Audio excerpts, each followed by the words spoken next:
Hey guys, Mike from Boyer Bows.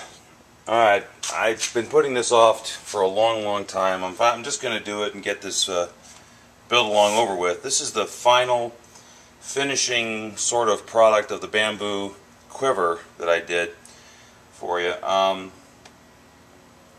put it down because I wasn't really happy with the way these turned out, and I wanted to get really fancy for you, but I'm just so busy right now. Alright, no excuses. Anyway, here's how I finished the two different bamboo quivers. Here's the one we did in the build along. Now, I didn't drill any holes in this one.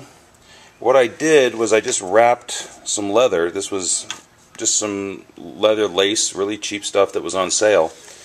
And I just wrapped the end, and then where I felt like I wanted to attach a strap, I put a D-loop. Nothing more interesting than that. This is not coming off. Just wrap it tight. And then when you're done wrapping it, wet it down, and it'll stay. It will not. It pretty much won't come off. I put a little one on the bottom as well. That was the entire spool of leather. And this is how I make my straps. They're not overly primitive because they got these brass clippy things on here, but they work really well, and I can swap from strap to strap to strap. This is with a long strap, and I'll show you how I wear this one. Another way, and probably the easiest way to do this, especially if you're, God knows if somehow you're in a survival situation and you want to hollow out some yucca, or you've managed to find some bamboo or whatever, just drill a hole. Drill a couple of holes, and obviously this one got a big crack in it, but drill a couple of holes on the top and on the bottom, and then run a piece of heavy leather through that, something that won't snap. This is Latigo lace. It's very thick. I think the best thing to use in this case is kangaroo lace. That stuff is just, it seems like it's unbreakable. It is breakable, but as far as the leather laces out there, it's thin and it's very break resistant or snap resistant. They make whips out of it for a reason.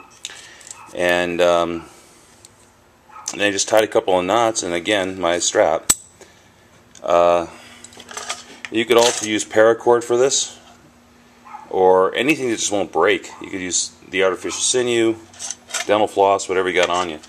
Now, so this is the short strap. And let me raise the camera up here a little bit. This would be what would be a short strap, like a back quiver.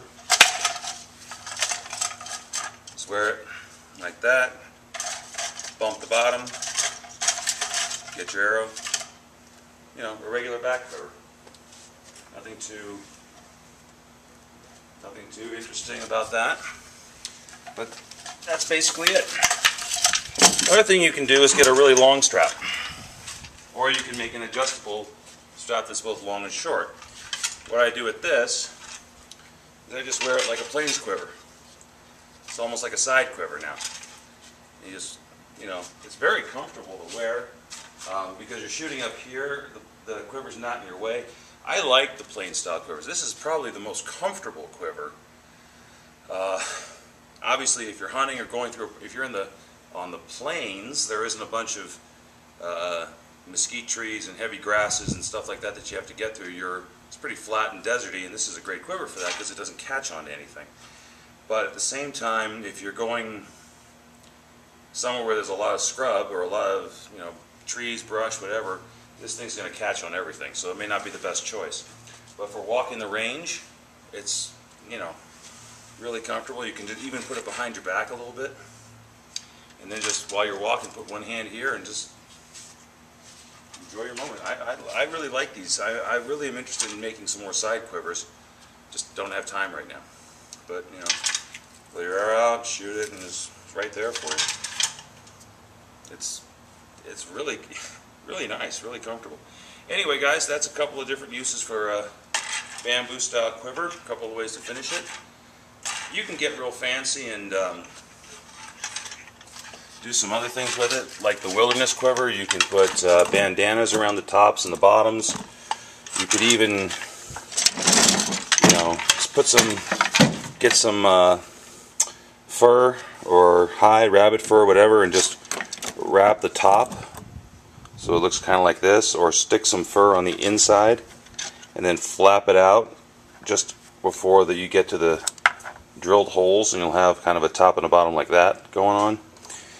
It's a really easy way to do it. All you got to do is really get the bamboo. Once you got the bamboo, you've got to just knock those membranes out and you got a quiver.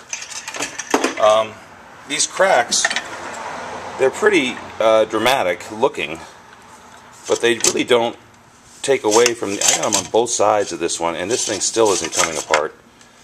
Obviously they would have to go all the way through the boo, all the way down to the bottom, and for it to be an issue. And the way I would prevent this from spreading any further is to tie something around the middle. But you know, I don't know, I'll maybe make this one a little prettier and put, I like that fur idea. I might just put some fur in it and make the arrows a little quieter and dress it up a little bit. But right now I just want to finish this build along for you because people have been asking and I've been saying I'd do it, and so here it is.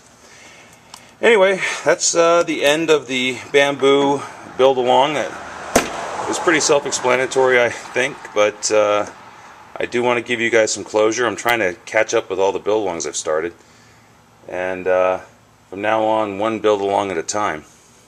Anyway, this is Mike from Boyer Bows. Sorry it took so long to finish this one off, and I'll see you guys soon.